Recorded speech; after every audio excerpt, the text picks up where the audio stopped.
আসবো? আনিশা বেগমের কণ্ঠ শুনে আয়েশ দরজার দিকে তাকালো। আনিশা বেগমকে দরজায় দাঁড়িয়ে থাকতে দেখে অবাক কণ্ঠে বলল, ছোট মা, তুমি আবার ঈশার রুমে আসতে অনুমতি নিতে শুরু করলে কবে থেকে? আনিশা বেগম ভিতরে ঢুকতে ঢুকতে দুষ্টু হেসে বললেন, ঈশার রুমে আসতে তো অনুমতি নিই না, বাট এখন তো ঈশা একা নেই, তাই অনুমতি নিলাম আর কি। বলা তো যায় না, কিছু আবার দেখে ফেলি কিনা। তুমি পারো বটে।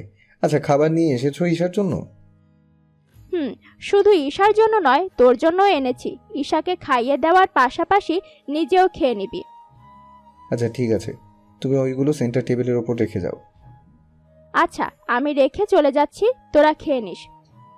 কথাটা বলে আনিশা বেগম খাবারের প্লেটটা রেখে রুম থেকে বেরিয়ে গেলেন। আনিশা বেগম চলে যেতেই আয়েশ বলল, ঈশা, উঠে বসতে পারবি? আমার খেতে ইচ্ছে করছে না, প্লিজ জোর করো না। আমি কোনো কথা শুনতে চাই না। খেতে হবে মানে খেতে হবে, ব্যাস। তুমি অনেক খারাপ। আচ্ছা ঠিক আছে, আমি খারাপ। এবার দেখি আস্তে করে উঠে বালিশের সাথে হেলান দিয়ে বসতো। আমি হেল্প করছি বসতে। এই বলে আয়েশ ঈশাকে খুব সাবধানে ধরে খাটের কার্নিশের সাথে বালিশ ঠেকিয়ে বালিশে হেলান দিয়ে বসিয়ে দিল। তারপর সেন্টার টেবিলের উপর থেকে খাবারের প্লেট নিয়ে ঈশার সামনে বসে পড়ল। তারপর ঈশাকে খাইয়ে দেওয়ার পাশাপাশি নিজেও খেতে লাগলো। যদিও ঈশা না খাওয়ার জন্য অনেক বাহানা করছিল, কিন্তু আয়েশ ধমকের উপর রেখে খাইয়েছে। ঈশাকে খাবার আর মেডিসিন খাইয়ে দিয়ে আবার শুয়ে দিয়েছে আয়েশ। আয়েশ ঈশার পাশে বসে ঈশার মাথায় হাত বুলিয়ে দিচ্ছিল। তখন এই রুমে আয়েশের বাবা মা, ঈশার বাবা মা আর অয়ন আসে। সবাইকে একসাথে আসতে দেখে আয়েশ তাড়াতাড়ি ঈশার মাথা থেকে হাতটা গুটিয়ে এনেছে। কি ব্যাপার, তোমরা সবাই একসাথে এখানে? তোমরা ডিনার করবে না? আয়েশের প্রশ্ন শুনে রুকসানা বেগম সরস গলায় বললেন, আমরা সবাই ডিনার করে তারপরে এসেছি। কি বলো, তোমাদের এত তাড়াতাড়ি খাওয়া শেষ? আয়াস, তুইও কি যে বলিস না, মেয়েটা এভাবে অসুস্থ হয়ে বিছানায় পড়ে আছে, আমাদের কি গলা দিয়ে খাবার নামছে? তারপরেও তোর চাচ্চু আর ছোট মার জোড়াজুড়িতে অল্প অল্প খেয়েছি কোনো রকমে। তখন ঈশা বলে উঠল, বড় আম্মু, তোমাদের টেনশন হচ্ছিল তাই তোমাদের গলা দিয়ে খাবার নামছে না, কিন্তু আম্মুর তো কোনো সমস্যা নেই। আম্মু নিশ্চয়ই আমি অসুস্থ হওয়ার খুশিতে অনেক বেশি করে খেয়েছে, তাই না? আম্মু তো আমি মরলেই বাঁচে। দেখেছো ভাবি, অসুস্থ হয়ে বিছানায় পড়ে আছে, তারপরেও মুখটা ভালো মতো চলছে। তোমরা তো আমাকে কিছু বলতেই দাও না। আনিশা বেগমের কথা শুনে রুকসানা বেগম মুস্কি হেসে বললেন, আরে ছাড়ো না আনিশা, ও ছোট মানুষ, ওর কথা কানে নিও না তুমি।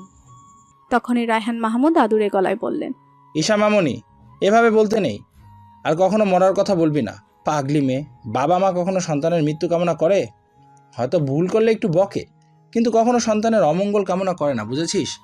আর কখনো এমন কথা বলিস না মা, আমাদের কষ্ট হয়। দেখবি তুই কাল সকালেই ঠিক হয়ে যাবি। সত্যি সুস্থ হয়ে যাব আমি? ঈশার কণ্ঠে নমনীয়তা। রুকসানা বেগম আদুরে গলায় বললেন, হ্যাঁ মা, সত্যি সুস্থ হয়ে যাবি। কিন্তু আমি সুস্থ হতে চাই না। ঈশার আকস্মিক কথা শুনে সবাই অবাক হয়ে একে অন্যের মুখ চাওয়াচাই করতে লাগলো। সবার মুখের ভঙ্গিমা দেখে মুহূর্তে ঈশার টনক নড়ে উঠল। বুঝতে পারল যে ও ভুল জায়গায় ভুল কথা বলে ফেলেছে। আবার না, মানে আমি বলতে চাইছিলাম যে আমি কাল সকালে সুস্থ হতে চাই না, আমি আজই সুস্থ হয়ে যেতে চাই। সবাই এবার একসাথে ও বলে হেসে উঠল। তুই একদম টেনশন করিস না মা, তুই আজই ভালো হয়ে যাবি। দেখি তো আমার মেয়ের জ্বর কমেছে কিনা। এই বলে রায়হান মাহমুদ ঈশার কপালে হাত রাখলেন। হাত রাখতে উনি চমকে উঠলেন। ওনাকে চমকাতে দেখে হাসান মাহমুদ অবাক কণ্ঠে বললেন, কি হয়েছে ভাইজান, কোনো সমস্যা? রায়হান মাহমুদ ঈশার কপাল থেকে হাতটা সরিয়ে এবার ঈশার গলায় গালে স্পর্শ করলেন। তারপর সবার দিকে তাকিয়ে চিন্তিত কণ্ঠে বললেন, হাসান, ঈশার জ্বর তো একটুও কমেনি। ডক্টর কি মেডিসিন দিয়েছে? আয়াস, ঈশাকে এখন মেডিসিন খাইয়েছিস? হ্যাঁ বাবা, আমি তো খাবার খাইয়েই মেডিসিন খাইয়েছি। আমিও তোমাদের বলতে চাইছিলাম এটা। দুবার মেডিসিন খাওয়ানোর পরও ঈশার জ্বর কমছে না কেন? আই থিঙ্ক ডক্টরকে একবার কল দিয়ে জেনে নেওয়া উচিত ছিল। হ্যাঁ, তুই একদম ঠিক বলেছিস, দাঁড়া আমি এখনই কল দিচ্ছি। বলেই রায়হান মাহমুদ একটু সাইডে গিয়ে ডক্টরকে কল দিলেন। আমরাও তো বুঝে আসছে না জ্বর না কমার কারণ কি। ডক্টর তো বলেছিল জ্বর কমে যাবে, কিন্তু 2বার মেডিসিন খাওয়ার পরও একটুও জ্বর না কমার মানে কি? চিন্তিত কণ্ঠে কথাগুলো বললেন হাসান মাহমুদ। রুকসানা বেগম ঈশার অপর পাশে গিয়ে বসে ঈশার মাথায় হাত বুলাতে বোলাতে চিন্তিত কণ্ঠে বললেন, মেয়েটার যে কেন হঠাৎ এমন জ্বর হলো কে জানে। আল্লাহ কেন যে আমার মেয়েটাকে অসুখ দিল। ঈশা মা, খুব কষ্ট হচ্ছে। আয়াস, ঈশার কপালে আমি রুমাল ভিজিয়ে দিয়ে গিয়েছিলাম না, সেটা কোথায়? ওই তো ওইখানে রাখা আছে মা। আমি দিতে চেয়েছিলাম কিন্তু খাবার খাওয়ার পর থেকে আর দিতে চাইছে না ঈশা, তাই দেইনি।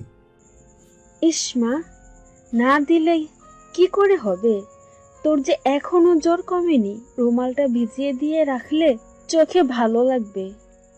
এই বলে রুকসানা বেগম মগ থেকে রুমালটা নিতে চাইলে ঈশা বাধা দিল। বড় আম্মু প্লিজ এটা আর দিও না, রুমালটা কপালে রাখলে আমার আবঝাপ লাগে। কিন্তু প্লিজ বড় আম্মু। দেখেছো ভাবি, এখনো টেরামি করছে, একটা কথাও কারো কানে নেয় না। এই জন্যই তো তোর জ্বরটা হয়েছে। চুপচাপ রুমালটা কপালে দিতে দে ভাবিকে, নয়তো জ্বর হয়েছে সেটাও দেখবো না আমি, অসুখের মধ্যেই মারবো। হালকা রাগ দেখিয়ে কথাগুলো বললেন আনিশা বেগম। বড় আম্মু দেখো না, আম্মু আমাকে বকছে। কাঁদো কাঁদো ফেস করে কথাটা বলল ঈশা। রুকসানা বেগম আনিশা বেগমকে মেকি রাগ দেখিয়ে বললেন, আনিশা, তুমি কিন্তু আমার মেয়েকে কষ্ট দিচ্ছ। আমার মেয়েকে একদম বকবে না তুমি। আমার মেয়ে অনেক ভালো। ঈশা মা, ঠিক আছে, দিব না। তুই ঘুমা, ঘুম আসলে ভালো লাগবে। তখনই কল কেটে রায়হান মাহমুদ ওদের কাছে আসলেন। কল কেটে দিয়েছে বুঝতে পেরে রুকসানা বেগম চিন্তিত কণ্ঠে বললেন, কি বলেছে ডক্টর? সেরে যাবে বলেছে নাকি হসপিটালে নিয়ে যেতে হবে? না, হসপিটালে নিতে হবে না, বলেছে কাল সকালের মধ্যেই কমে যাবে, এটা নিশ্চিত। তারপরে যদি না কমে তাহলে অন্য ব্যবস্থা নিতে বলেছে। ডক্টর যখন নিশ্চিন্তভাবে বলেছে সেরে যাবে, তাহলে সেরে যাবে। তোমরা টেনশন করো না ভাইজান। স্বামীর কথায় সায় দিয়ে আনিশা বেগমও একই কথা বললেন।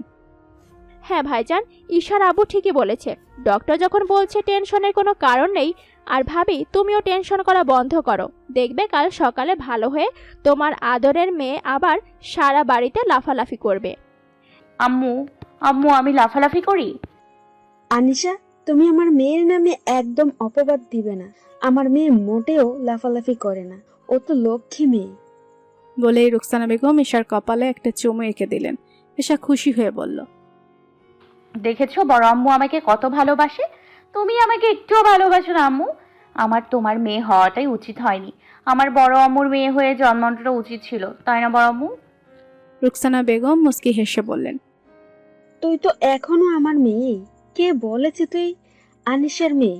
তুই আমারই মেয়ে। ঈশা মুখটা কাচুমাচু করে বলল, কিন্তু সব জায়গায় তো মায়ের নামের স্থানে আম্মুর নামই দিতে হয়। আমার ভালো লাগে না, আম্মু তো আমাকে একটুও দেখতে পারে না, তাহলে তার নাম আমি লিখবো কেন? এখন থেকে মায়ের নাম লিখতে হলে তোমার নামই লিখবো বড় আম্মু, কেমন? ঈশার কথা শুনে রুকসানা বেগম আবারও হাসলেন। মেয়ের এমন আহ্লাদি কথা শুনে আনিশা বেগম মেকি রাগ দেখিয়ে বললেন, হ্যাঁ লিখিস, তুই এমনিতেও আমার সন্তান না, আমার সন্তান হলো আয়াস। ও অন্তত তোর মতো না, তোর মতো একটু জ্বর হলে বিছানায় নেতিয়ে পড়ে না। ওদের কথোপকথন দেখে রায়হান মাহমুদ আর হাসান মাহমুদ দূরে দাঁড়িয়ে হাসতে লাগলেন। দেখেছিস হাসান, এই জ্বরের মধ্যেও ওদের মা মেয়ের দুষ্টু মিষ্টি ঝগড়াটাও কমলো না। আর ওদের ঝগড়া থামানোর জন্য আয়াসের মা তো আছেই। বড় ভাইয়ের কথায় সহমত পোষণ করে মুস্কি হেসে হাসান মাহমুদ বললেন, আয়াসের মা? বলো না ভাইজান, বলো ঈশার বড় আম্মু কি বলছে শুনলে? এখন নাকি মায়ের নাম লিখতে হলে কোথাও সেখানে নাকি ওর আম্মুর নাম লিখে ভাবির নাম লিখবে। তাই তো দেখছি। তোমরা দুইজনে ওকে আদর করে করে একদম বাঁদর বানিয়ে ফেলেছ। খবরদার, আমার মেয়েকে একদম বাদর বলবি না হাসান। মুখ ফসকে বেরিয়ে গেছে, তোমাদের সামনে ওকে কিছু বলা যায়? তবে যাই বলিস, জ্বর না কমলেও ওর দুষ্টু মিষ্টি কথাগুলো শুনে একটু হলেও স্বস্তি পাচ্ছি। আনিশাও কিন্তু কষ্ট পাচ্ছে ওকে এমন দেখে, কিন্তু মুখে প্রকাশ করছে না। আর তাই ঈশা ভাবছে আনিশা ওর জন্য চিন্তা করছে না। ঠিক বলছো তুমি, ও বরাবরই ঈশার সামনে ভালোবাসার চেয়ে রাগটা প্রকাশ করে বেশি। হয়তো ঈশা আরও বেশি বিগড়ে যাবে বলে। আজ ঈশার জ্বর উঠেছে না, পুরো রাত ঘুমাবে না, শুধু চিন্তা করবে বসে বসে কিভাবে মেয়ের জ্বরটা সারাতে পারবে। হ্যাঁ, মায়েরা এমনই হয়, তোর ভাবিও এরকম। এই জন্যই লোকে বলে মেয়েরা মায়ের চাঁদ। ওরা সবসময় নিজের জন্য ভাবে কম, কিন্তু সন্তানের জন্য ভাবে বেশি। সেটাই, অয়ন আর আয়াস পাশাপাশি দাঁড়িয়েছিল। আসলে বাবা মা সবাইকে দেখে ঈশার পাশে বসে থাকতে মন সায় দেয়নি, তাই তখন ঈশার পাশ থেকে উঠে অয়নের পাশে এসে দাঁড়িয়েছে। অয়ন আয়াসকে খোঁচা দিয়ে ফিসফিসিয়ে বলল, ভাই, আমার মনে হচ্ছে ঈশার জ্বর হয়ে তোর কপাল খুলেছে আজ। মানে? না বোঝার ভান করো না, হ্যাঁ? মানে না বোঝার মতো ছেলে যে তুমি নও সেটা আমি ভালো করেই জানি। ভিতরে ভিতরে যে লাড্ডু ফুটতেছে সেটা সেটা আমি ভালো করেই জানি রে। আয়াস কিছু বলতে যাবে তার আগে আনিশা বেগম আয়াসকে উদ্দেশ্য করে বললেন, আয়াস, আর কতক্ষণ দাঁড়িয়ে থাকবি? যা গিয়ে শুয়ে পড়। তোর তো আবার সকাল হতেই দৌড়ঝাঁপের মধ্যে থাকতে হয়। আর দাঁড়িয়ে থাকিস না বাবা, যা গিয়ে শুয়ে পড়। ঈশার কাছে কে থাকবে?